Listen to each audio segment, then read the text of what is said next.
What a wild ride today, right? Now up here, back there, I don't know, is it boring back there when it's all quiet like this? Because up here it's very exciting because we never know what's happening, right? Let me open my page because I do know what's happening. I put the words here on purpose. It is a wonderful day.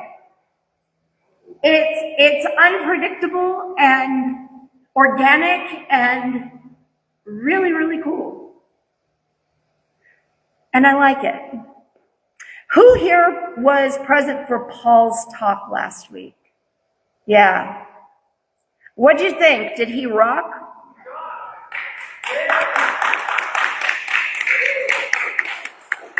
Yep, Paul absolutely delivered last week. And I will tell you that I think the coolest part for me was what he told me both before and after he spoke. He said that it came through him. It was completely unplanned, and it fit exactly what we've been talking about. He sat down and all the pieces came together, and he put them out on paper, and it worked. Paul and I share a whole lot of similarities in our vision, in our purpose, in our caring, in the way that we move through the world. The way that we just get out of the way and let truth move through us. And I'm going to tell you right now, off the record, and it's a secret since it's only the few of us here and the people online who aren't going to tell anybody, right?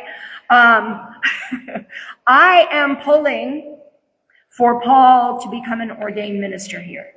I'm pushing, actually, gently and with love, because he has what it takes. He absolutely has what it takes, and I really think that we'll make a wonderful team. And I think that together we'll be capable of accomplishing some really amazing things. Okay, and I will steer off of my push for a minute. Most of you know that I spent all of last week at Unity Village in Missouri. Has anyone been there before? Yeah, besides you, because my husband's like, meh. Yes, I brought you with me, or you brought me with you. One of us brought the other. If you haven't gone, you must go. It is a beautiful, beautiful place with the largest labyrinth in the Western Hemisphere. It's humongous, and I walked it a lot. But I was there for the Anton conference. That's the Affiliated New Thought Network. And it was truly amazing. It was so amazing that I really don't have words for it. I am still really, really sorry when I think about it. I'm completely elevated. It was incredible. I got to hang out with some of the most amazing people for a whole week. I got to learn amazing things, and I got to have an amazing amount of fun. And here's the best part from your perspective. A whole lot of those ministers and speakers and a poet and some musicians, not just vocalists, but varied musicians, have promised to come and visit us this year. A whole bunch. So you are going to have lots of Sundays with new and beautiful faces up here, including Ginger Coyle, who I know everyone here absolutely adores. And I will tell you that the feeling is mutual. She was telling everybody how great y'all are. I got to hang out with her for a whole week, and we laughed together a lot, and we cried together a bit, more than once, and it was fantastic. And I will also tell you that on Mike's birthday, March 22nd, you've heard me talk about Reverend Jeannie Soverns. You've seen her picture up there. Y'all have heard of her. She is coming and bringing her dear friend and co-founder of Begin Within Ministries, Reverend Dr. Michelle Izubu, and their big red couch. Have any of you checked them out online for their Sofa Sundays? It's really cool. Check them out. Go online, Begin Within Ministries, and look for sofa Sundays. They have a great big red couch. And they sit on the couch and they talk it out. It's very similar to our Wednesday service, only there's more structure and more color and lighting. So, but you really should check it out. They're going to come and they're going to live stream their Sofa Sundays right here, which is going to be super, super neat. Gosh, what else can I say about that trip? I could say a lot. But then I wouldn't be giving a sermon, would I? I wouldn't. And making sure that my time up here spent teaching is really, really important, because this is talk 4 of 5. What does that mean? That means next Sunday is the powerful one, the one with the ceremony or the movement or the something to engage what we've learned into our lives. And I have absolutely no idea what that will be. As I stand here today, I've been thinking all week, what will I do for week 5? Not a clue. I've asked people, what should I do? Nobody has come forward with anything, so we will find out together. Similar to today, only probably with tchotchkes. So I didn't know where I was going today either. I was on the way home yesterday from doing a really beautiful wedding. And what's funny is all week there's been these songs that follow this thread. And as I was driving, I thought of Paul. And Paul makes a practice of telling people, you're my hero. And I was listening to Can I Be a Hero? And all of these hero songs, I was like, I think that might be where I'm supposed to go. The last time somebody asked me who my hero was, I was in grammar school here at Barnhart. Do you remember doing that as a kid? Who is your hero? And you have to, but as an adult, how often do we recognize that? I encounter heroes every day. In so many ways. Ginger was my hero last week when she dragged me up on the stage. she grabbed my hand and literally pulled me up there to sing, not once or twice, but 3 whole times. And I never would have done that on my own. I was content sitting there.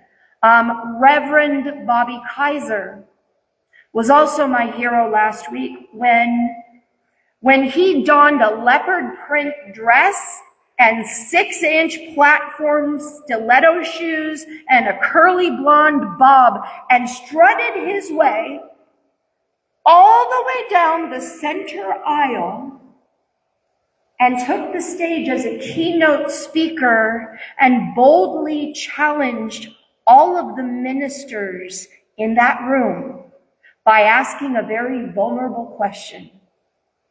If I came and stood next to you dressed like this, who here would be uncomfortable? Ginger and I immediately started crying. I will tell you that this was one of those moments. He then went on to compel us to do what we say as faith leaders. We teach that everyone is beautiful and everyone is beloved, everyone is perfect, exactly the way they are, and everyone is called to display their perfection in different ways. But do we mean it?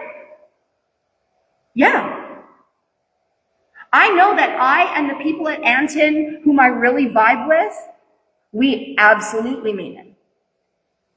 And I will say that Ginger and I just sat there in the back row. I believe this was awesome.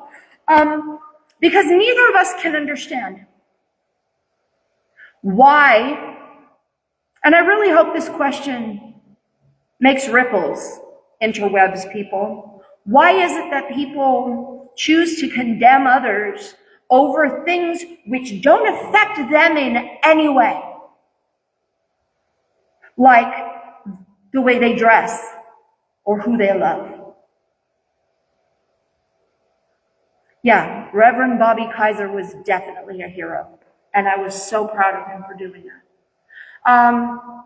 Another hero, Anton, Executive Director, and my dear friend and mentor, Reverend Dr. Michelle Whittington, was absolutely a hero last week when she stood on the stage with a unity minister and a divine science minister. And I will tell you, Reverend Dr. Michelle is a religious science minister. And she stood with the other two, and they boldly said that they had begun a project aimed at joining together all three faith practices to bring new thought into a new, unified, and therefore expanded presence and lead the world toward awakening.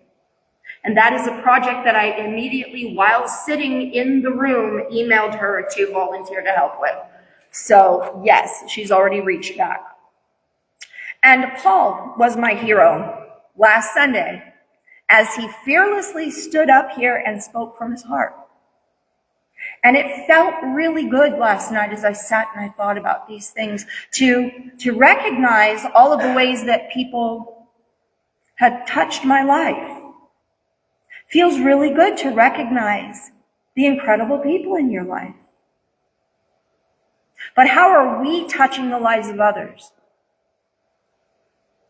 Are we acting like heroes? What does that even mean, right? Do we need a special tailor with a short brown bob, a very diminutive one to design a costume and give us a map to all of the phone booths in the city so that we can change into our cape and our leotard whenever duty calls? Do we need to search for damsels and dukes and dogs in distress and rescue them? I can see my husband's in the front going, no dogs, no more dogs. Do we need to be the loudest voice in the room and force change? To make the world listen to our pleas and behave accordingly? Or is it something else? Perhaps it's something we need to surrender into. Most of you know that we have a very active interfaith group here, the Arcadia Interfaith Action Group. And we meet every month and we have several special dedicated services every year together. And there's one conversational topic which keeps coming up year after year after year as we prepare for the International Day of Peace service. That is the evening service that we held on September 21st. And I will say that everyone I've spoken to, both within the interfaith group and people who were here, they have said that it was the most powerful peace service we've had so far. But at planning meetings for this service, throughout the years, a couple of representatives have said the same phrase every year. And they've done so with that tone of righteousness that we faith leaders seem to have. You know the one, right? They say, and I quote, "You can't have peace without justice." Nobody said that this year. And I think that's because they don't like the answer that I always give them in reply, nor the ways that others in the room nod their heads in agreement. Because the truth I tell them is this, and I'm going to get rid of the frogs before I tell you. Help me out. Whew, it takes a swamp to clear a frog. All right. So this is how that conversation goes. When I tell them, you cannot have true justice without peace.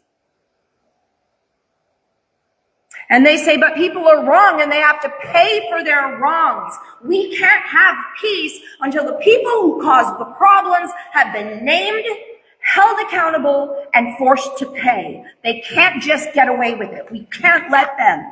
And I say, I hear what you're saying, but that is not justice. Justice without peace is something else. It's revenge. It's payback. It's getting even. And revenge, payback, and getting even, they all invite revenge, payback, and getting even. True justice comes when we love everyone. And we love them all the way so that they begin to see their part clearly, all on their own, and balance the scales themselves, forever changed. Not punished and held down, but awakened. That is the only way that true peace can occur, when victims and oppressors heal each other and the world lets them do it. A lot of people get frustrated with my approach to life because it's easier to choose sides in this human experience. But a lot of people in this room share my perspective, most of the time. It's really easy, and I say most of the time because of this, it's very, very easy within this human experience to get sucked down that rabbit hole, right? But why they did it is, and what they did is, that indignation and division. It's especially easy when the parties in questions are groups of people who have organized themselves and given themselves fancy titles and acronyms and all kinds of stuff for their clubs. But those rabbit holes are exactly what stands in the way of peace. And all of the combined rabbit holes of division and finger pointing are what stand in the way of the world finally recognizing the truth that we really are one. We're just one. We are not little individual pieces of intelligence which are confined to these bodies. Because I know I would have chosen a different one. Anybody else? Okay? I would choose one every 10 years or so and just keep hopping.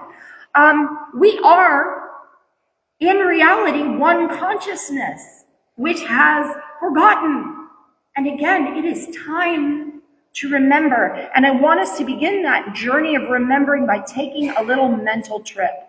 We're going to go to India early in the 20th century. I want to introduce you to a man that you've heard of, undoubtedly. But perhaps you didn't truly understand just how profoundly this person's presence on this beautiful planet shifted chaos into peace.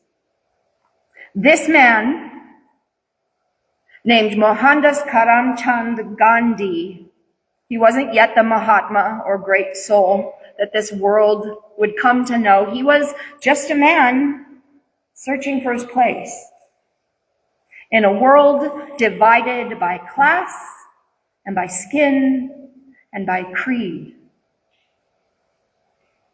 Those in rabbit holes might say the world hasn't changed much. Where this story begins, he is simply Mohandas. He is a quiet, bookish man who left his home in India to study law in England. And when his studies were complete, he took a legal job in South Africa, a land then steeped in segregation. He thought he was going to practice law. Instead, he walked straight into the living classroom for his soul. One cold evening in 1893, Gandhi boarded a train bound for Pretoria. He had a first-class ticket purchased with his own earnings, neatly folded in his pocket. And when the conductor came by, Gandhi offered it politely. But the man looked at him with disdain and said, "You people must ride in the baggage car." Gandhi refused to move. He was a paying passenger, after all. The conductor left, and moments later, he returned with a policeman who dragged Gandhi off the train and left him shivering on the platform. That was his first direct blow of humiliation. There in the dark chill of that station, Gandhi faced a moment that would change not only his life, but the course of nations. He later said that as he sat on the bench trembling, a question rose within him. Should I fight back? Should I hate? Or should I find another way? That night, something ancient awakened in him. This seed of satyagraha, the force of truth and love. In the years that followed, he began to see how deep the roots of injustice ran. Indians in South Africa were taxed unfairly, denied property rights, fingerprinted like criminals, and forced to carry passes as though their humanity required permission. But Gandhi did not reach for the sword.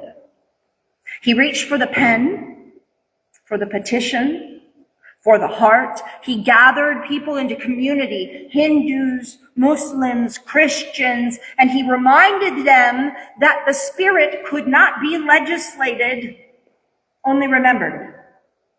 He founded settlements like Phoenix and Tolstoy Farm, where men and women lived as equals, putting simplicity and service into practice. And at first, his efforts, they were aimed at legal reform. That is what he studied, after all. He was trying to persuade those in power to see reason, but slowly he realized that equality could never be granted by the very system that denied it. Hear that one more time. Equality can never be granted by the very system which denies it. The only freedom would come through love, through refusing to hate, refusing to harm, refusing to cooperate with injustice. So Gandhi surrendered the old ideas of power, the idea that victory comes through domination, and he discovered the deeper power that flows through peace. Now, of course, like every true hero's journey, his awakening wasn't perfect. In the beginning, he fought only for the rights of Indians. He did not yet see the suffering of the Africans beside him. He carried within him the shadows of his time, prejudices and blind spots of a world still learning to see itself, but he grew. He surrendered those smaller truths for greater ones. And that too is part of our lesson. Even heroes are apprentices to love. The sacred path of surrender means letting go of the idea that we already know, that we already understand, that we already stand on the right side. It is the courage to say, I was wrong, and to step closer to oneness. Years later, Gandhi returned to India, not as a social justice warrior, but as a healer, for that is what he had become. When he led the Salt March of 1930, he and his followers walked 240 miles to the sea, not with picket signs and megahorns. What are those called? Bullhorns? Bullhorns. Megaphone? Help me out here. Those, the things that make the sound bigger. They didn't show up with those. They walked to reclaim dignity through peace. Hear that. Look at the protests in our communities. The shouting and the stomping and the yelling and the signs and the lack of change, which is happening through that avenue. I wonder what would happen if we stepped forward in peace. Each barefoot step upon the earth that Gandhi and those people took was a prayer. It said, I will not harm you. I will not hate you. I will love you until you remember who you are. And the world, mighty and armored and divided, began to tremble before the gentle strength of one loving soul. Gandhi's story is not about fighting evil with might. It is about transforming evil through love. It is about the alchemy of surrender. It's the kind of surrender that turns pain into power and separation into unity. He showed us that heroism is not found in the one who rescues, it is found in the one who heals. Not in the hand that strikes, but in the heart that refuses to be anything other than open. Not in the cry for vengeance, but in the willingness to bless even those who do not yet know how to love. That is the invitation before each of us. To recognize that our train moments, those moments when we feel cast out or unseen or disrespected, they are not punishments, but portals. They are invitations to awaken to a new way of responding. But there is another side to this story, isn't there? One which, when we are standing in the swirling emotions of one of those rabbit holes that we keep falling into, it might be much harder for us to see clearly. Because perhaps we've had a different kind of train moment. One like the conductor or the officer or the clerk behind the counter. The moment when we went along with something that didn't feel right in our heart. When fear of consequence or loyalty to an order outweighed our quiet knowing of the truth. We don't talk about these moments very often because they carry a different kind of pain. It's the pain of conscience, the heartache of realizing that we maybe stood on the side that wasn't love, even for just a moment. And there are many, many souls who carry that weight quietly. Police officers, soldiers, public servants, even parents and teachers. People who did and do what they thought they had to, but whose hearts have never stopped aching since. So let us remember this. Love's invitation is not only for the wounded, it is also for the wielder of the sword. Because separation hurts everyone. The oppressor suffers too, not because they're punished, but because deep down they have betrayed their own nature. The divine within them too longs to remember. When they finally surrender to that remembrance, healing begins. Gandhi's genius was that he understood this.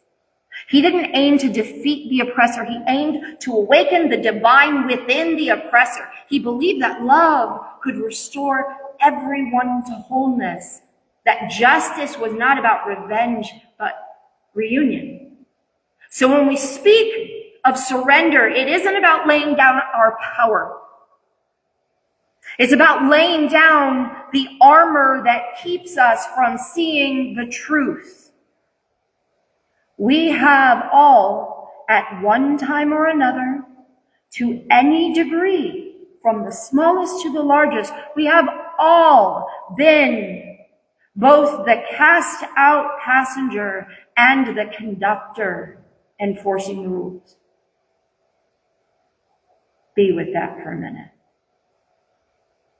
We are all learning to see through eyes of love. And the moment that we recognize that, something holy happens. The guilt dissolves. And the shame lifts. And what's left is simply the soul remembering how to be whole again. Every time we surrender our need to be right, we need to be first, to be victorious, and we choose instead to be kind, to be loving, to be our whole true self, we become the quiet heroes of oneness. We become the rain that joins the ocean that we're all remembering how to swim in. where even the hands that once hurt are guided gently back into healing. And through our surrender, that tide of peace rises once more. And that, my friends, is when we become the heroes of the world. I'd like to end today's talk with a prayer. So if you're comfortable, please join me in silent union. Infinite presence, one life, one love, one radiant consciousness expressing as all that is. We pause now in the holy quiet, remembering what is real. There is no separation in the mind of God. No cast out passenger, no stern conductor, no enemy to resist. Only the one, awakening through many faces, learning through many stories, loving through many hearts. Today we remember that heroism is not conquest, but the courage to lay down the sword of judgment and pick up the lantern of compassion. We remember that true justice is not retribution, but reunion. The mending of what is forgotten its wholeness. For every soul who has known the ache of rejection, we speak peace. For every soul who has enforced the world's broken rules, we speak forgiveness. For every heart that trembles between shame and hope, we speak remembrance. You are not what you have done. You are not what was done to you. You are love made visible. We bless the healing of the wounded and the awakening of the oppressor, for both are fragments of the same divine heart returning home to itself. May we walk gently in this world as instruments of peace and living embodiments of mercy. May our presence remind others of their own holiness until every life, every nation, every trembling heart remembers that it was never separate at all. And so we give thanks for the wisdom that teaches through both the pain and the peace, for the grace that holds us steady through surrender, and for the love that cannot be broken because it is what we are. We release this word into the boundless law of love, knowing it is already fulfilled in the mind of God. And with open hearts and hands ready to heal, we say together, and so it is. Thank you.